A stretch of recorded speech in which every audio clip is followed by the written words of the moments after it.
प्रशासन और हुँ, सरकार ने भूमिका रचने की कोशिश की कि इस आंदोलन में फ्रांसीसी नागरिक कैसे आया और इस आंदोलन को विदेशी फंडिंग किया जा हुँ, रहा है। इसको प्रूव करने के लिए प्रशासन ने सरकार ने बहुत कुचक्र भी रचा, बहुत साजिश भी की, हमारे साथियों को अलग-अलग टॉर्चर करके यह कहलवाने की भी कोशिश की गई कि आप बताइए यहाँ तक कि यहाँ के पुलिस प्रशासन के लोगों ने हमारे एक आध साथियों से मतलब रिक्वेस्टली कहा कि मेरा एक फेवर कर दीजिए, बस ये बता दीजिए कि फ्रांस से पैसा आया। जब से बीजेपी सरकार आई, खास करके यूपी में जो योगी जी की सरकार है जी। और ये जो गोरख मंडल है, गोरखपुर जिला है, ये मुख्यमंत्री का गृह नगर है।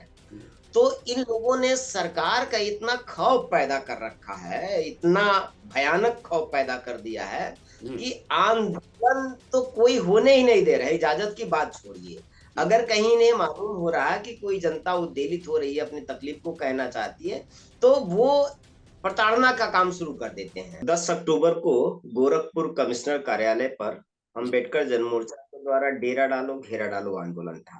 हुँ, ये जो हमारा आंदोलन था, इस आंदोलन में जो हमारी मुख्य माँग है, जी, वो है दलित, पिछड़े, गरीब जो भूमिहीन लोग हैं, हुँ, उन हर परिवार को 1-1 एकड़ ज़मीन दिया जाए। इसी मुद्दे पर हम लोग डेरा डालो, घेरा डालो आंदोलन गोरखपुर कमिश्नर कार्यालय पर हमने किया था। जी, और बाकायदे 3 महीने पहले हमने गोरखपुर प्रशासन को इसकी सूचना भी दिया था, रिटेन सूचना दिया था। हुँ, अब हम लोग ये जो आंदोलन कर रहे हैं, ये पहला आंदोलन नहीं था। इसके पहले भी हमने 2 चरण का आंदोलन किया था, ये तीसरे चरण का ज़मीन के मुद्दे पे, ज़मीन के सवाल पे तीसरे चरण का आंदोलन था। जी, पहला चरण हमने 17 दिसंबर, दूसरा 17 मार्च और तीसरा हमारा 10 अक्टूबर को ये आंदोलन था। हुँ, आंदोलन में बड़ी संख्या में लोग, हज़ारों की संख्या में थे और सर आप तो मौके पर थे, आपने जी, देखा भी वहाँ पे। हुँ, और आंदोलन बिल्कुल सुचारू ढंग से, संवैधानिक तरीके से, लोकतांत्रिक तरीके से, जो जनता को राइट मिला है अपना अपनी बात कहने का, अपनी माँग रखने का, उस अधिकार के तहत पूरा संवैधानिक तरीके से हम अपनी बात कर रहे थे। आंदोलन सवेरे 10 बजे से शुरू हुआ और रात 10 बजे तक चला। जी, और सवेरे 10 बजे का शुरू हुआ आंदोलन जो गोरखपुर कमिश्नर कार्यालय के परिसर में हो रहा था। 10 कदम पे हुँ, कमिश्नर बैठते हैं जी, और हम लोग लगातार आंदोलन कर रहे थे, लगातार बात कर रहे थे और उस कमिश्नर कैंपस में हमारा आंदोलन था, लेकिन गोरखपुर के कमिश्नर को इतना समय नहीं मिला, इतना टाइम नहीं मिला। टाइम मिलना ना मिलना अलग एक मुद्दा है सर, लेकिन अभिमान देखिए, वो घमंड देखिए कि 10 कदम पर बैठा कमिश्नर, हज़ारों की संख्या में जनता उसके दरवाजे पर खड़ी है और वो कमिश्नर ज्ञापन लेने जनता के बीच में आने के लिए नहीं तैयार थे। ये जी, हठवादिता थी उनकी। और कहीं न कहीं ये वही कमिश्नर हैं गोरखपुर के, ये वही डीएम लोग हैं, प्रशासनिक लोग हैं कि माननीय मुख्यमंत्री उत्तर प्रदेश के गोरखपुर में हफ्ते में 3 दिन, 4 दिन गोरखपुर में रहते हैं। जी, और ये सारा काम ये लोग छोड़ करके पब्लिक से तो मिलते नहीं, सारा काम छोड़ करके मुख्यमंत्री के आगे-पीछे घूमते हैं। इनके पास सुबह से लेके शाम तक मुख्यमंत्री की चमचागिरी करने का पूरा समय है, मुख्यमंत्री की खुशामदीद करने का पूरा समय है, लेकिन गरीब जनता इनके दरवाजे पे खड़ी है और 10 कदम पे ये ज्ञापन लेने के लिए आने के लिए नहीं तैयार थे। हम लोगों ने यही कहा। जब से बीजेपी सरकार आई, खास करके यूपी में जो योगी जी की सरकार है जी, और ये जो गोरख मंडल है, गोरखपुर जिला है, ये मुख्यमंत्री का गृह नगर है। हुँ, तो इन लोगों ने सरकार का इतना खौफ पैदा कर रखा है, इतना भयानक खौफ पैदा कर दिया है जी, कि आंदोलन तो कोई होने ही नहीं दे रहे, इजाज़त की बात छोड़िए। हुँ, अगर कहीं इन्हें मालूम हो रहा है कि कोई जनता उद्वेलित हो रही है, अपनी तकलीफ को कहना चाहती है, तो वो प्रताड़ना का काम शुरू कर देते हैं। और ये जो आंदोलन में परमिशन की बात कर रहे हैं, तो सर जी, 3 महीने पहले रिटन में मैंने सूचना उनको दिया। अगर कोई ऑब्जेक्शन होता, कोई दिक्कत मैं कई बार अधिकारियों से मिला भी, जी, तो उन्होंने मुझे कोई रिटेन इसके लिए मतलब ये भी नहीं कहा कि आगे कोई कार्रवाई करना ज़रूरी है। ये बार-बार बोलते रहे, "कोई बात नहीं, आप अपना कार्यक्रम होगा, कोई दिक्कत नहीं, हम माँग पत्र आपका लेंगे।" तो उस टाइम तक तो इन्होंने कुछ नहीं कहा, लेकिन जब बड़ी संख्या में पब्लिक आने लगी हुँ, और ज़मीन का सवाल है, गाँव में गरीब आदमी जमीन न होने के नाते बहुत तकलीफ में है, ये जन जरूरत की बात है। आज भी लोगों को जमीन नहीं मिला, किसी के पास हजारों एकड़ जमीन, किसी के पास 1 बीस मिल नहीं। तो जी, जब लोग बड़ी संख्या में आने लगे, तब इनको ये आदि याद आया कि ये कहने लगे कि परमिशन परमिशन। अरे भाई, हमने आपको 3 महीने पहले एप्लीकेशन दिया है, तो आपने कोई कार्रवाई नहीं की, आपकी जिम्मेदारी। गोरखपुर में और एकदम रिकॉर्ड आप उठा के देख लेंगे, जी, अंबेडकर जनमोर्चा के अलावा हुँ, एक भी आंदोलन आपको गोरखपुर में नहीं मिलेगा। हुँ, एक भी कोई जन आंदोलन नहीं मिलेगा। मुझे तो ये तकलीफ भी है और आश्चर्य है, जो विपक्ष की जो बड़ी पार्टियां हैं, जी, उन्होंने भी जनता के मुद्दों पर कभी खड़ा होने की कोशिश नहीं किया। और कोई भी आंदोलन पिछले 7 सालों में, जी, ये आप मतलब कहीं से आप जांच करेंगे तो कोई आंदोलन होने ही नहीं दिया गया। और इसीलिए अम्बेडकर जनमोर्चा के आंदोलन को ये इनको लगा कि ये चुनौती दे रहे हैं, तो कुचलने की पूरी कोशिश किया गया सर। कोई आवाज नहीं उठाया, खास करके सपा और बसपा, जो जी, दलितों पिछड़ों हिमायती होने का दावा करते हैं हुँ, और दावा करते हैं, इन्होंने कोई भी हमें मतलब कोई औपचारिकता नहीं निभाया, किसी भी तरह से आवाज़ नहीं उठाया। ये दलितों के हक की बात थी, दलितों पिछड़ों के हक की बात थी, अधिकार की बात थी। जी, हम लोग 22 दिनों से ज़्यादा जेल में रहे और जेल के अंदर प्रताड़ना भी सहा, और उस दिन भी बहुत क्रूर चेहरा था प्रशासन का, जिस दिन गिरफ्तारी हम लोग हुई। हुँ, 3 बजे रात पूरा संघर्ष हुआ है सर पुलिस का, और पूरे प्रदेश में ये बात चल रही थी, चर्चा चल रही थी। बिल्कुल, लेकिन इतना बड़ा दमन अभियान सरकार ने दलितों और पिछड़ों, गरीबों के ऊपर चलाया, हुँ, और इस गंभीर घटना पर समाजवादी पार्टी की तरफ से और बहुजन समाज पार्टी की तरफ से कोई भी प्रतिक्रिया नहीं आई। इनको वोट तो चाहिए दलितों का, इनको वोट तो चाहिए पिछड़ों का, लेकिन सच मानिए कि जो दूसरी सत्ताधारी पार्टियां हैं, हुँ, वो ये चाहे सपा हो चाहे बसपा, ये उनसे कम नहीं है। ये भी चाहते हैं कि दलित कमजोर रहे, पिछड़ा कमजोर रहे, लाचार रहे।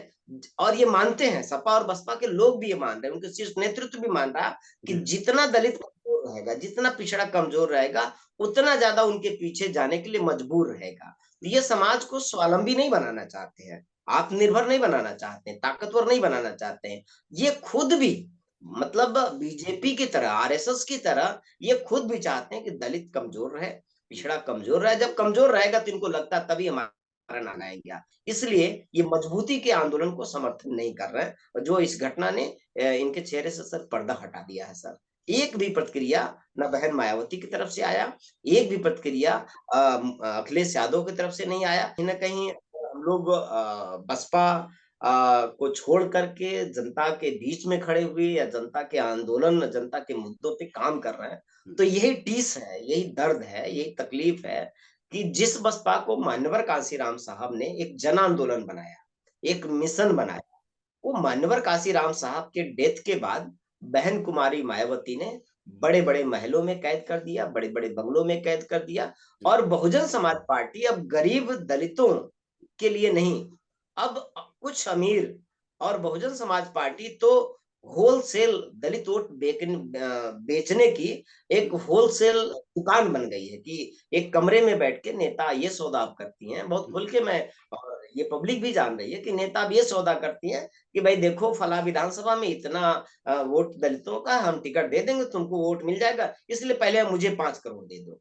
वो जो गरीब दलित है, हुँ, उस दलित को बेच दिया जा रहा है एक जगह बैठ करके। जिस आदमी को चुनाव लड़ाने के लिए बहुजन समाज पार्टी भेजती है, लड़ने के लिए भेजती है, उस आदमी का जनता के साथ कोई सरोकार नहीं, कोई ताल्लुक नहीं। वो कहीं से धंधे वाला, पैसे वाला आदमी आता है और वो दलितों का वोट अब होलसेल में खरीदता है।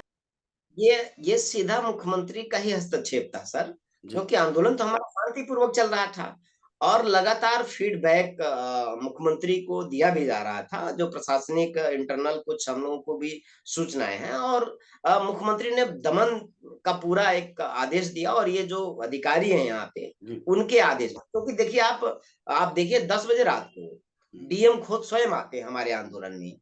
ज्ञापन लेते हैं, एसएसपी बगल में है, और डीएम एक्सेप्ट करते हैं कि आपका मुद्दा, आपकी ये जो माँग है, जनता के हित की माँग है, और ज़मीन सबको मिलना चाहिए। जी, डीएम के वीडियोज़ हैं सब उसमें। तो सारी बातें हो गई, मांग पत्र दिया, समझौता हो गया। समझौता मीन्स मतलब ये हो गया कि आपने हमारा मांग पत्र लिया, 5 लोगों, डीएम ने कहा 5 लोगों की टीम कमेटी आप दे देंगे, 5 हमारे प्रशासन की तरफ से रहेंगे और आगे हम लोग इस पे प्लान करेंगे और शासन में बात रखेंगे कि कैसे जमीन दी जाए। तो अब क्या है कि 10 बजे के बाद जब उन्होंने ज्ञापन दिया तो फिर इंटरनल इन लोगों को, जिस तरह से मुख्यमंत्री जी का निर्देश था कि भीड़ को पहले हटा दो, मांग पत्र लिया सामने, पब्लिक को कम करके फिर इन लोगों को दमन करना है, गिरफ्तारी करना है। लेकिन ये बात तो हमें थोड़ी देर बाद समझ में आ गई, क्योंकि हमारे एक-एक नेता, एक-एक जो अगुआ हमारे लीडर्स थे, उनके पीछे पुलिस लगा दी गई। एक-एक थाना का पूरी कंप्लीट एक-एक लीडर के पीछे लगा दिया गया। जैसे हमारे लीडर कैंपस से बाहर निकलते थे, पुलिस उनको घेर लेती थी। इस आंदोलन में सर डर को जगह नहीं है, और जी। जितना सरकार ने दमन किया है ना, इससे भी अब बहुत ज्यादा संख्या में, और जो आंदोलन में लोग शामिल थे, ये किराए के लोग नहीं, वो उनकी जरूरत, वो लोग लगातार, मुझे फोन आ रहा है, लगातार फोन आ रहा है। वो लोग ये बोल रहे हैं कि भैया आप कब आना है, आप बताओ, और कितनी संख्या में आना है। अब तो आंदोलन का वो रूप है कि जो आंदोलन ने आपने देखा, उसके 10 गुना बड़ा आंदोलन अब गोरखपुर में खड़ा होगा सर। और मैं आपको बताऊं कि कुछ मुझे ये भावनात्मक बात है, मुझे बहुत इस बात पे भावुक क्षण था मेरे लिए। कई महिलाओं ने, गांव की गरीब महिलाएं जिनके घर में एक जून रोटी खाने की जब व्यवस्था नहीं है, उन महिलाओं ने मुझे फोन किया और उन महिलाओं ने कहा कि भैया हम कितने लोगों का बेल हुआ, कितने लोग बाहर आए, कितने लोग नहीं आ पाए। जो लोग नहीं आ पाए, अगर पैसा कम पड़ रहा है, अगर बेल कराने के लिए कोर्ट कचहरी में, तो कई महिलाओं ने कहा कि बाबू हमारे पास जेवर है, कोई का बोलता है बिछुआ, कोई महिला बोलती है बाबू बिछिया है, कोई बोलती है हमारे पास माला है, इसको हम ले जा रहे हैं बेच करके और आपको हम पैसा दे रहे हैं, लेकिन हमारे सभी लोगों को आप छुड़ाइए। और जब आप कहिए हम लोग आने के लिए तैयार हैं, और आप एक बार बस आवाज लगा दीजिए, हम लोग उससे भी बड़ी संख्या में आएंगे। ये आंदोलन से जुड़े हुए गरीब लोगों की आवाज है, जो अपना जेवर, अपना बिक्खो गांव में कहते हैं, महिलाएं किसी भी सूरत में अपना जेवर नहीं बेचना चाहती हैं, अपने गहने नहीं बेचना चाहती हैं। वो महिलाएं इस आंदोलन को खड़ा करने के लिए, वो भी कुर्बानी देने के लिए तैयार है सर। सबसे बड़ा अधिकारी कमिश्नर ही होता है, और सरकार लखनऊ में बैठती है, लेकिन मुख्यमंत्री गोरखपुर के हैं, और हफ्ते में 4 दिन यहाँ रहते हैं, मतलब पूरी सरकार यहाँ रहती है। तो हमारी बात प्रशासन के माध्यम से ही सरकार तक पहुंचनी है। तो यहाँ ऑलरेडी कमिश्नर है, तो हम कमिश्नर पे दबाव बनाते हैं कि भाई आप हमारी बात सरकार तक पहुंचाइए।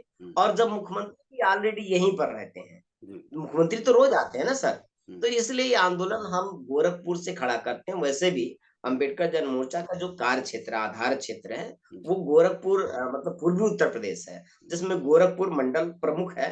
तो हमारा आंदोलन यहाँ से खड़ा हुआ, पूरे देश में, पूरे प्रदेश में फैल चुका है, और हर जगहों पे अंबेडकर जन मोर्चा का पूरा संगठन है।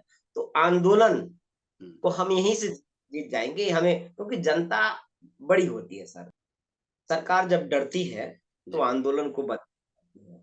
ये सर आपने देखा, किसान आंदोलन भी आपके सामने उदाहरण है कि किसान आंदोलन को खालिस्तानी बोला गया, उस आंदोलन के अंदर बलात्कार कराए गए, उस आंदोलन के अंदर हत्या कराई गई, ताकि उनके नेता फंस जाए, उनके लोग आरोप बदनाम हो जाए। सेम वही कंडीशन यहाँ पर मीडिया के माध्यम से प्रशासन और सरकार ने भूमिका रचने की कोशिश की कि इस आंदोलन में फ्रांसीसी नागरिक कैसे आया, और इस आंदोलन को विदेशी फंडिंग किया जा रहा है। इस इसको प्रूव करने के लिए प्रशासन ने, सरकार ने बहुत कुचक्र भी रचा, बहुत साजिश भी की, हमारे साथियों को अलग-अलग टॉर्चर करके यह कहलवाने की भी कोशिश की गई कि आप बताइए। यहाँ तक कि यहाँ के पुलिस प्रशासन के लोगों ने हमारे एक आध साथियों से मतलब रिक्वेस्टली कहा कि मेरा एक फेवर कर दीजिए, बस ये बता दीजिए कि फ्रांस से पैसा आया। तो जब आया नहीं, तो भाई उनके पास तो सारी एजेंसी थी, एटीएस लगाया, आईबी लगाया, एलआईयू लगाया, और जिला प्रशासन, एसपी क्राइम ने हमसे पूछताछ किया, एसएसपी, पूरा प्रशासन ऐसे हम लोगों से पूछताछ किया जा रहा था जैसे हम कोई क्रिमिनल्स हैं, इस तरह से कोशिश किया गया। तो ये आंदोलन को बदनाम करने के लिए प्रशासन के तरफ से, सरकार की तरफ से एक गढ़ी गई कहानी थी, जो मोदी मीडिया, योगी मीडिया गोरखपुर में, जो उनके प्रभाव की मीडिया है, उन्होंने पूरा कहानी रचने की कोशिश की कि श्रवण कुमार निराला को विदेशी फंडिंग, वो विदेशी नागरिक, जबकि सच ये है कि वो जो फ्रांसीसी नागरिक है वो रिसर्चर है, जी, वो तो जो भारत में कुछ गरीब लोग हैं, जो खास जी, करके दलित गरीब लोग हैं, तो जी, उनकी क्या वास्तविक स्थिति है, वो अपने रिसर्च के संबंध में डॉक्यूमेंट्री के संदर्भ में कुछ लोगों से वो मिलना चाहता था। तो ऐसे सोशल मीडिया से जुड़ के कहीं से वो हम लोगों के पास आया, तो गाँव में और आंदोलन की जानकारी हो गई, तो उसके मन में उत्साह था कि हम जी, भी वहाँ लोग आएँगे, उनका इंटरव्यू ले लेंगे और रियल स्थिति हम जानने की कोशिश करें। बस उसका इतना सा रोल था। अगर हम लोगों के साथ ऐसा कोई रोल होता फंडिंग का और सब, तो उनके पास सारी एजेंसी है। यहाँ तक हमारे खाते, मेरा बैंक अकाउंट वगैरह सब जी, सीज कर दिया गया हुँ, और अच्छा, उनमें तो कोई पैसा नहीं, जनता के हुँ, सहयोग से आंदोलन चलाते हैं। ₹10 हमारा सदस्यता शुल्क, उसके दम पे हम लोग जन सहयोग लेके आंदोलन चलाते हैं। तो कोशिश तो सर कहानी बहुत रचने की कोशिश की गई, लेकिन जब है नहीं, तो जी, करेंगे क्या? किसान आंदोलन को बदनाम नहीं कर पाए, सरकार को झुकनी पड़ी।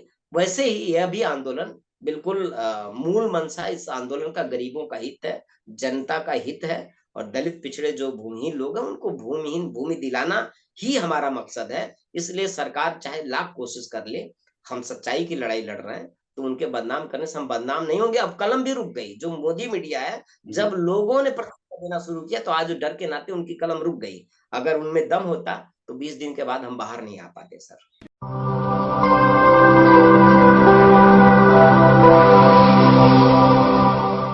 जन ज्वार जनता की मीडिया।